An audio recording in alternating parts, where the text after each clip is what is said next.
Bonjour! Aujourd'hui, je vous propose 4 bonnes raisons de faire du bénévolat à la retraite. En plus de donner du temps pour des causes qui nous sont chères, le bénévolat peut nous permettre aussi de partager nos talents puis nos expériences de travail. On pourrait aussi faire des rencontres intéressantes, puis partager nos talents. Par exemple, j'ai plein d'exemples en tête. Un cuisinier pourrait, par exemple, faire de la popote pour un organisme de bienfaisance. Pensons aux musiciens aussi qui pourraient partager ou faire même un concert dans une école ou un centre de personnes âgées. Pourquoi pas non plus le comptable qui pourrait faire des déclarations de revenus pour des particuliers en difficulté financière.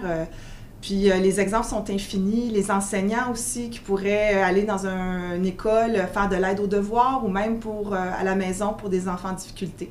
Donc, il s'agit de trouver son choix, puis les possibilités sont infinies. On peut donc entraîner dans nos projets de fou nos enfants, nos petits-enfants, nos amis, nos proches.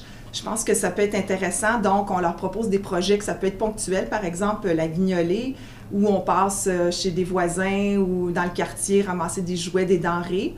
Mais ça peut être aussi des causes qui nous sont chères, où on propose quelques heures par semaine ou par mois et on embarque dans nos projets notre famille. En initiant les plus jeunes au bénévolat, on leur propose d'être plus solidaires, on éveille leur conscience sociale également. Ça peut être intéressant pour tout le monde. Plutôt que de donner des sous quand nos moyens sont limités, on pourrait en profiter pour donner du temps. Lorsqu'on a des passions ou des loisirs plus dispendieux aussi, c'est une bonne façon d'en profiter. On pourrait, par exemple, je pense à un moniteur de ski qui pourrait donner des cours de ski bénévolement puis avoir droit peut-être à une passe de saison dans un centre de ski. Par exemple, si vous aimez les animaux, pourquoi, puis vous n'avez pas les moyens de les nourrir ou même vous n'avez pas le droit d'en avoir un chez vous, pourquoi pas donner quelques heures par semaine dans un refuge? Ça aussi, ça pourrait être possible.